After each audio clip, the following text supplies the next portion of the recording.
Ang anime na ito ay tungkol sa isang dalaga na napaibig sa isang lalaki na nakatapo ng soda sa kanya. Isipin mo ito, isa kang awkward na tao na hindi kayang makihalubilo sa iba at palaging binubuli. Ganyan ang buhay ni Uka Ishimori noong siya ay nasa middle school. Madalas siyang tuksuhin at tinawag na Rocky dahil palagi siyang natutulala sa harap ng iba. Desidido siyang magsimula muli pagdating sa high school, ngunit sa unang linggo pa lang niya, nakasalubong niya si Kai Miura, isang matapang at palabang lalaki na may kulay lemon na buhok. Siya ang kabaligtaran ni Uka, kumpiyansa sa sarili, sikat, at walang takot na ipahayag ang kanyang saloobin. Ang isang simpleng aksidenteng pagtapo ng lemon soda ay nauwi sa isang bagay na mas malalim. Hinimok ni Kai si Uka na lumabas sa kanyang comfort zone, ipinakita sa kanya ang kabutihang hindi niya naranasan mula sa iba. Unti-unti, nagsimulang magbago si Uka, natutong magkaroon ng tapang, kaibigan, at pag-ibig. Nagsimula ang kwento kay Kai, kung saan papasok siya sa eskwelahan at halos lahat ay binabati siya ng good morning. Pero maya-maya, nilapitan siya ng isang grupo at sinabing, masyado ka ng agaw pansin, Kai. Dahil ba ito sa matingkad na kulay ng buhok mo? Agad pa siyang hinaras ng grupo, kaya naman inalag ni Kai ang lemon soda na dala niya, sabay tutok sa mga ugok na ito. Pero tinamaan ng isang nakatulalang babae, si Uka Ishimori. Wala siyang reaksyon sa nangyari at sadyang nakatulala lang, dahil hindi siya sanay makipag-usap sa mga tao. Nilapitan siya ng isang babae at nag-alala para sa kanya. Nag-zone out si Uka at halos mahimatay dahil may nakipag-usap sa kanya, at higit sa lahat, may nag-aalala pa sa kanya. Natigil si Uka nang humingi ng sorry si Kai sa kanya, pero parang hindi ito sincere. Kaya pinaliwanag ng babae na ganoon talaga si Kai at siya na lang ang humihingi ng tawad para sa kanya. Wala pa ring reaksyon si Uka, pero natapos ito nang mapansin niyang nakatitig sa kanya si Kai. Agad siyang tumakbo, sabay sigaw, sorry po. Patawad po. Patuloy pa ring pinapasa ni Uka ang mabibigat na alaala niya noong middle school, kung saan palagi siyang binubuli at tinatawag na Rocky dahil mukha siyang bato at walang reaksyon ang mukha niya. Palagi siyang sinasaktan at pinagtitripan ng mga tao. Pero nagtataka si Uka dahil masaya siya kahit natapunan siya ng soda ni Kai. Pinangako niya sa sarili na ngayong school year ay pipilitin niyang magsimula ulit at maging masaya at masigla araw-araw.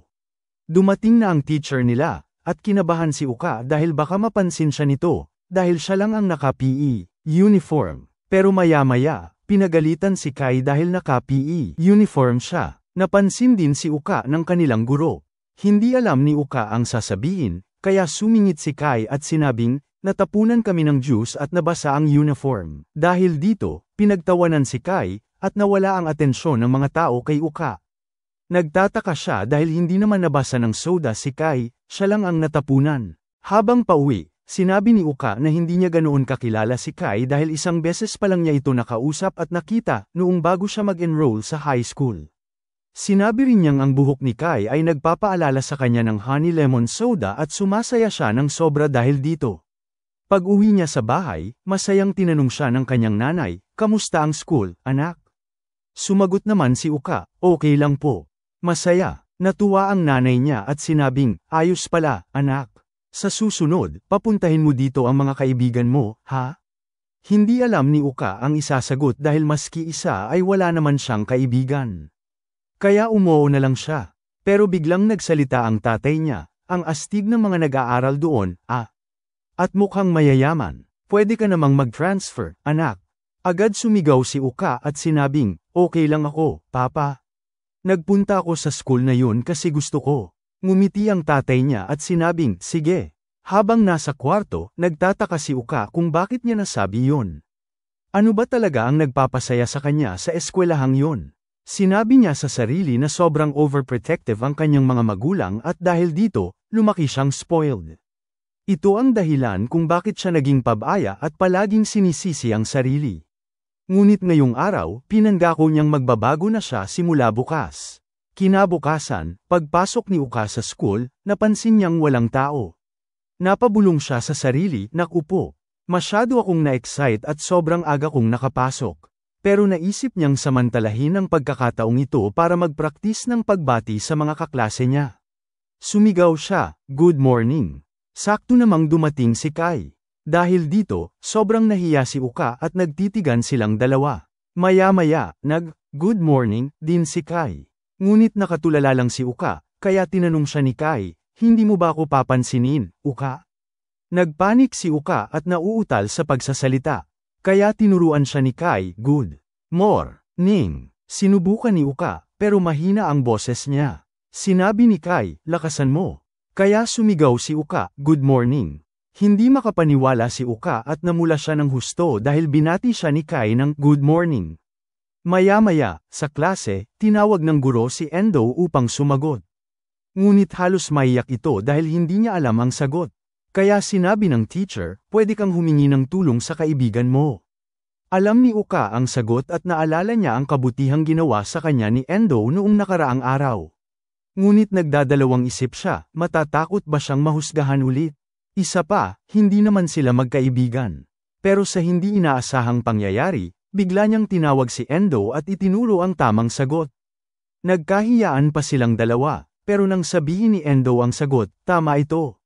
Napabilib ang lahat ng kaklase nila, at nagpalakpakan sila. Laking gulat ni Uka, pinapalakpakan siya at may magagandang salitang sinasabi sa kanya. Hindi siya makapaniwala na nangyayari ito. Maya-maya, pagkatapos ng klase, nilapitan siya ni Endo at nagpasalamat, sabay pakilala sa kanya. Hindi alam ni Uka ang isasagot, pero dumating ang isa nilang kaklase at sinabing may klase na sila sa kabilang room. Nagsalita si Endo at sinabing, tara na sa kabilang room, Uka. Nagtaka si Uka dahil inaaya siya ni Endo at alam nito ang pangalan niya. Hindi agad nakasagot si Uka dahil hindi niya alam kung paano mag-react kapag kinakausap ng ibang tao. Dahil dito, inakala ni Endo na hindi siya papasok. Pero agad na sinabi ni Uka, papasok ako.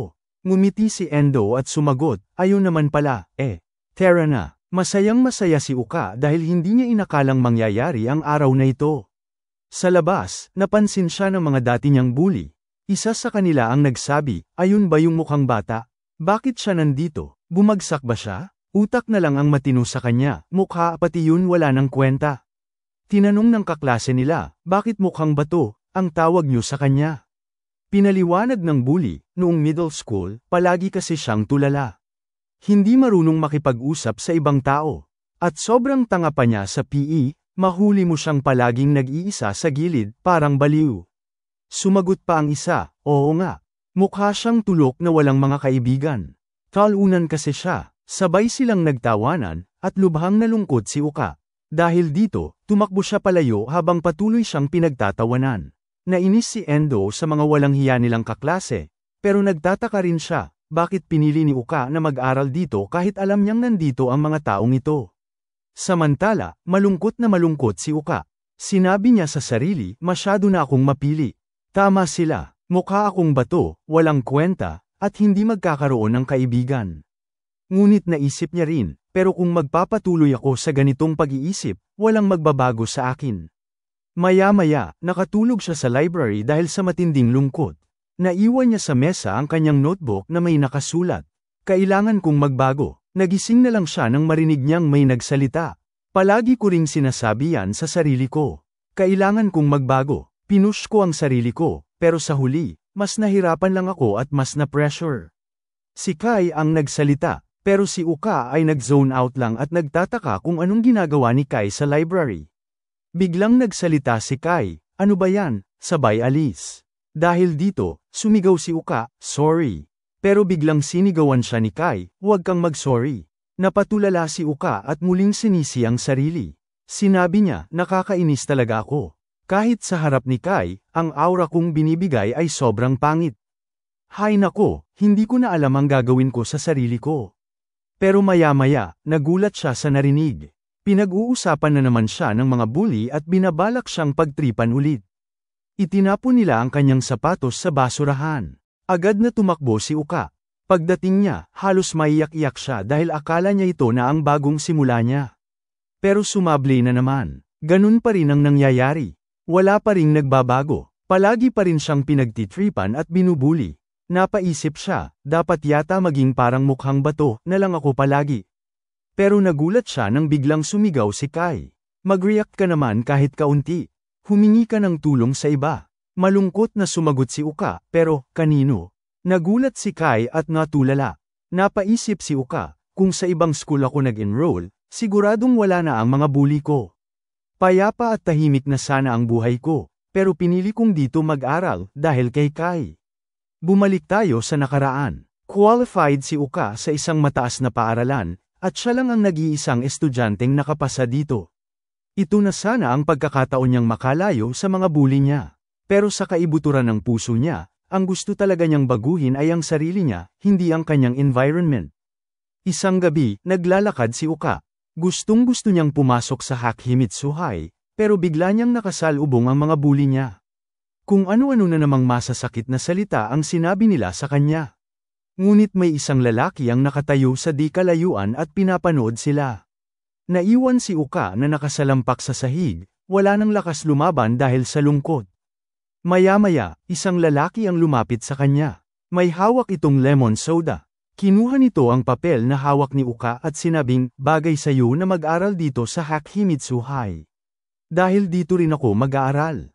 Nabigla si Uka sa narinig. Sabay alis ng lalaki. Doon niya unang nakita ang lalaking may kulay lemon na buhok.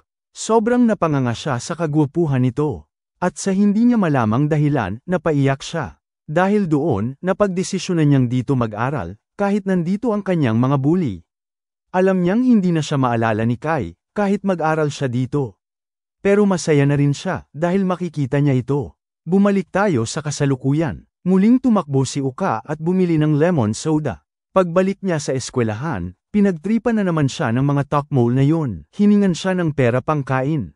Agad binuksan ni Uka ang bag niya, kinuha ang lemon soda, at itinapat ito sa mga nambubuli sa kanya. Habang nangyayari ito, si Kai ay nakatayo lang sa gilid nanunood. Pero bago pa man makagalaw si Uka, agad siyang tinulak ng isa sa mga tokmol. Bumagsak siya sa sahig. Agad lumapit si Kai. Handa siyang ipagtanggol si Uka. Lumapit din ang isa sa mga kaklase nila.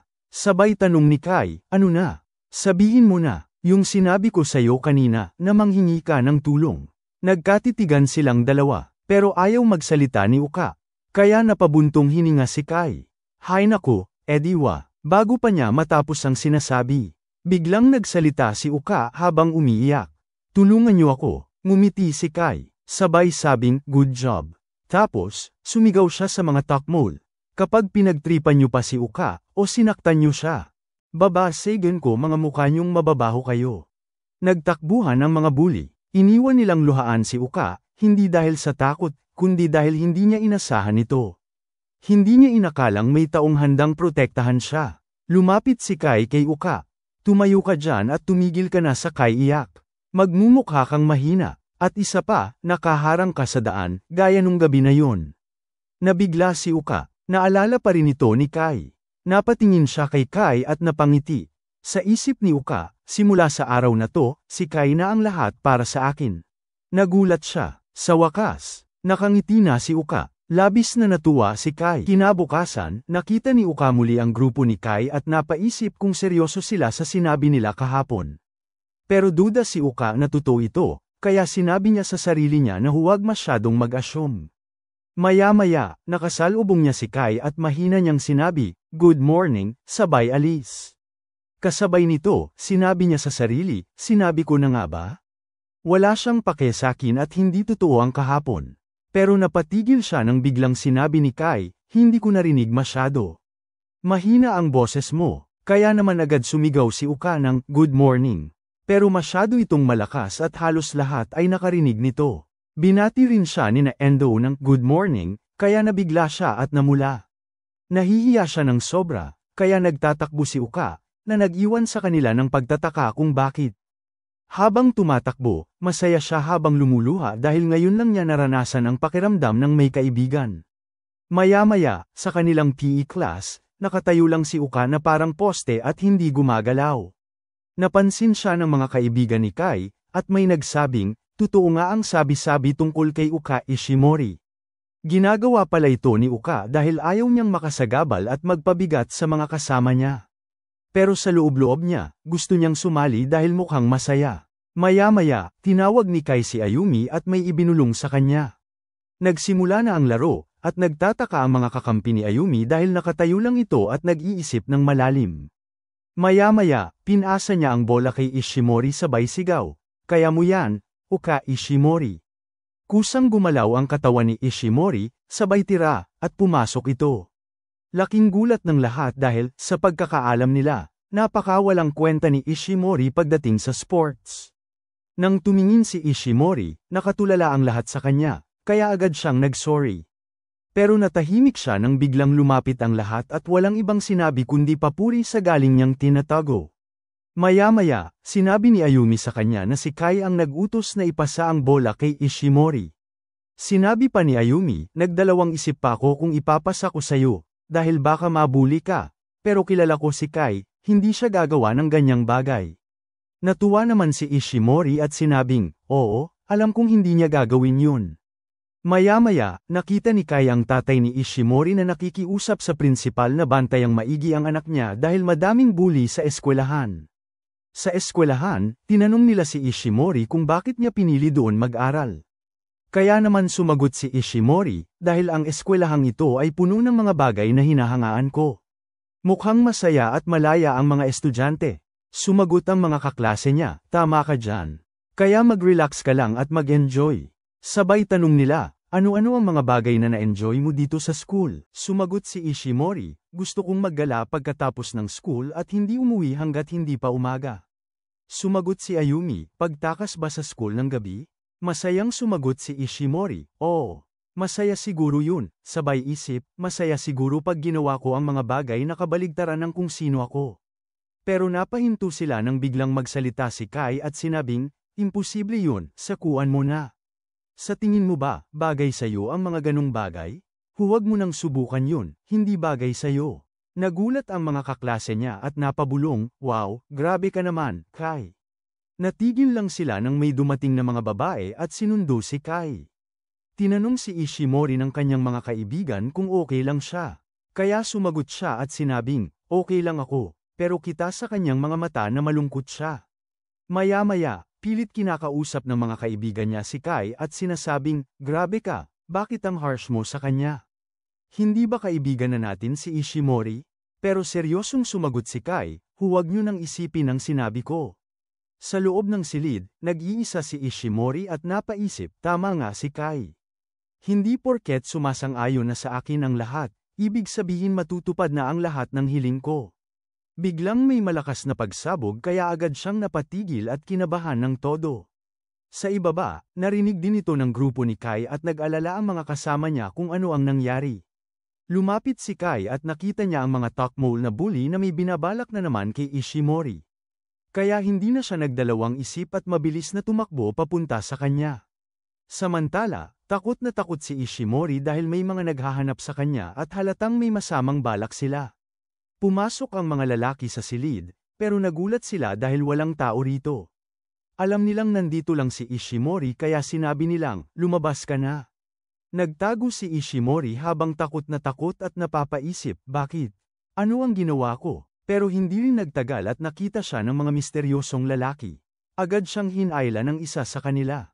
Habang dinadala siya sa isang lugar, nagsalita ang lalaki, "Sorry, Ishimori, pero para ito sa aking girlfriend." Habang hila-hila siya, napaisip si Ishimori, hindi ko kailangang hayaan lang na mangyari ito. Marami pa akong pangarap na gustong gawin. Ngunit hindi niya alam ang gagawin. Biglang pumasok sa isip niya ang sinabi ni Kai, "Humingi ka ng tulong sa akin." Hindi na siya nagdalawang isip at sumigaw, "Kai." Agad itong dumating at walang sabi-sabing binangga ang lamesa sa mga tokmole. Galit siyang nagsalita, "Kami bang dalawa ang hinahanap niyo?" Sabay banta, "Kapag ipinagpatuloy niyo pa ito, hindi lang pagbagsak ng lamesa ang aabutin niyo."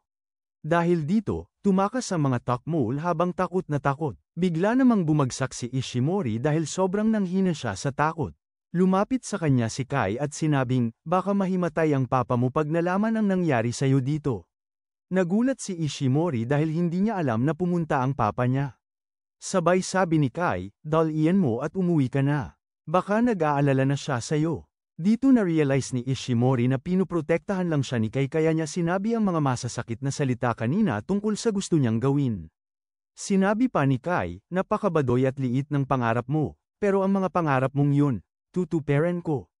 Namula si Ishimori at natulala kaya muling sinabi ni Kai, bilisan mo at umuwi ka na sa papa mo. Pero nanatili lang siyang nakatulala kaya napasigaw ulit si Kai, uuwi ka na, kako. Dalian mo. Dahil doon, napasigaw si Ishimori, okay, sige. Sabay alis ni Kai, na nag-iwan ng matinding pagkalito kay Ishimori. Naisip niya na galit si Kai pero, sa kabila nito, nag-aalala rin ito sa kanya. Sabay sabi sa sarili, akala ko hanggang doon lang ang pangarap ko, pero iba ngayon. Pakiramdam ko, matutupad ito dahil andito si Kai Miura. Dito niya na-realize ang isang bagay. Sinabi niya sa sarili, wala akong experience sa ganitong bagay, pero alam ko kung ano ito.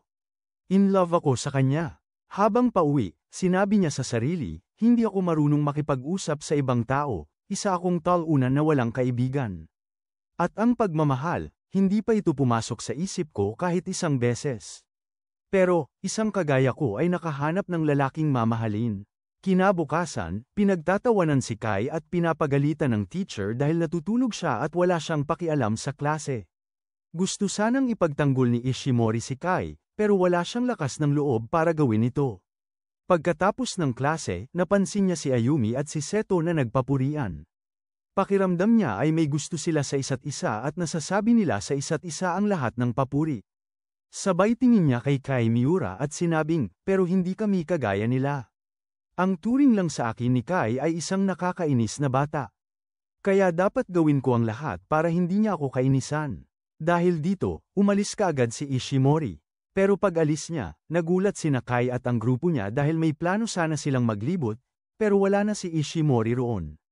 Habang naglalakad pa uwi, napatingin siya sa isang magandang damit at napaisip, ano kaya ang tingin nila sa akin? Biglang may dumating na mga babae at niloko siya. Sinasabing wala siyang ayos sa sarili at mukha siyang bato. Natulala si Ishimori, pero natigil siya nang dumating sina Kai. Napansin niyang mainit ang ulo nito at bigla itong sumigaw sa kanya, huwag ka umuwi ng bigla-biglaan. Kaya naman napatanong si Ishimori, bakit? Hindi ba sabi mo umuwi ako agad? Kaya naman, pinaliwanag ni Takamine, ang ibig sabihin ni Kai ay gusto niyang maglibot kasama ka ngayon. Nagtaka si Ishimori, kaya sinabi ni Kai, hindi ba sabi ko, tutuparin ko ang pangarap mo? Sumagot si Ishimori, dapat ko bang seryosohin ang sinabi mong yun? Kaya naman, sumagot si Kai, ano ba yan, akala mo nagbibiro ako? Nakakainis ka naman. Naglakad na si Kai at sinabing, halika na, sundan mo ako. Samantala, namumula si Ishimori at sobrang saya niya, pero napatigil siya nang maisip na baka nahihiya si Kai na makita ng mga tao na kasama siya. Tinawag siya ni Kai at sinungitan, sabay tanong ni Takamine, wala ka bang curfew, Ishimori? Sinabi naman ni Ishimori, meron, mga 5 o'clock. Pero nang tingnan ni Kai ang oras, malapit nang mag 5 o'clock, kaya naman agad siyang umalis at sinabing, sige, sige. Next time na lang. Habang si Ishimori naman ay humahabol sa kanya at sinusubukang mag-sorry. Dahil dito, lalo siyang nainis at sinabing, hindi ba sabi ko, huwag ka ng sorry. Pero si Ishimori naman ay hindi na alam ang sasabihin at nautol-utol na, gabo. Agad namang sumigaw si Kai, ginagago mo ba ako? Sagot naman ni Ishimori, hindi, no. Anong gabo, ang sinasabi mo? Nagtalo ang dalawa at kung ano-ano na ang kanilang pinag-uusapan habang nakatitig lang sa kanila si Takamine, sabay tawa. Dahil dito, napatigil sina Kai at Ishimori. Hindi ko malaman kung nagkakasundo ba kayo o normal lang sa inyo yan. Pero wag ka mag-alala, Ishimori, alam mo bang napaka-rare ni Kai Miura na mag-approach ng babae, sabi ni Takamine. Nagtaka naman si Ishimori, kaya agad nagdahilan ng kung ano-ano si Kai. Maya-maya, sinabi ni Takamine na sasamahan na nila si Ishimori pa uwi. Pero sinabi ni Ishimori na, wag na, okay lang ako. Sabay tanong niya, saan naman kayo pupunta pagkatapos nito? Sinabi ni Takamine, pupunta kami sa karaoke. Naghihintay na sina Ayumi at Seto doon. Sabay tanong ni Kai, saan banda ang bahay mo, Ishimori? Itinuro ito ni Ishimori, kaya sinabi ni Kai, halika na, sasamahan kita hanggang doon. Umalis ang dalawa, habang si Takamine ay mas piniling maiwan at nagsabing hihintayin na lang niyang bumalik si Kai. Tahimik na naglalakad ang dalawa, habang si Ishimori ay napapaisip, hindi ako makapaniwalang magkasabay kaming maglakad, at hinahatid pa niya ako. Kaya naman, nag-thank you siya, pero mahina lang ito. Agad niyang nilakasan at inulit, salamat. Sumagot si Kai, ilang beses mo ba uulitin? Sumagot si Ishimori, kahit ilang beses, hanggat maging sapat. Sabay tanong ni Kai, ano ba tingin mo sa sarili mo, Ishimori? Sumagot si Ishimori, ganun pa rin, sabi nila, para akong bato. Sumagot si Kai, hanggang kailan ka magpapatuloy sa kakaisip kung bato ka o hindi? Okay lang naman maging bato, Nabigla si Ishimori, sabay tanong ulit ni Kai, kaya, ano pa ang tinatago mo? Naguluhan si Ishimori sa ibig sabihin ni Kai, kaya sinabi nito. Magaling ka naman gumalaw, gaya sa basketball, ang bilis mo at ang galing. Tingin mo ba bato ka? Nakatayo ka lang at sobrang takot kumilos dahil sa iniisip mong sasabihin ng ibang tao. Pero sa pagsubok ng mga bagay, doon mo malalaman kung ano ang kaya mong gawin. Alam kong marami ka pang kayang gawin na hindi mo pa nadidiskubre. Oo, tinulungan kita noon, pero yun pa lang ang simula. Ang lakas na nakuha mo, galing yun sa'yo, hindi sa akin. Hindi mo kailangang mahayla ng nakaraan mo. Oo, tingin nila sa'yo ay parang bato, pero tandaan mo, hindi ka lang basta bato, isa kang batong kristal na sobrang halaga. Magpatuloy ka, Ishimori. Huwag mong pansinin ang mga takmol na nang aapi sa'yo. Magsisimula na ang ligayang matagal mo nang hinahanap. Dahil dito, natulala si Ishimori. Ang dating tawag sa kanya na nagdudulot ng sakit ay biglang nagkaroon ng bagong kahulugan, isang bagay na kanyang pahahalagahan. Nagngiti siya at nagsabing, may isa na ulit akong pangarap.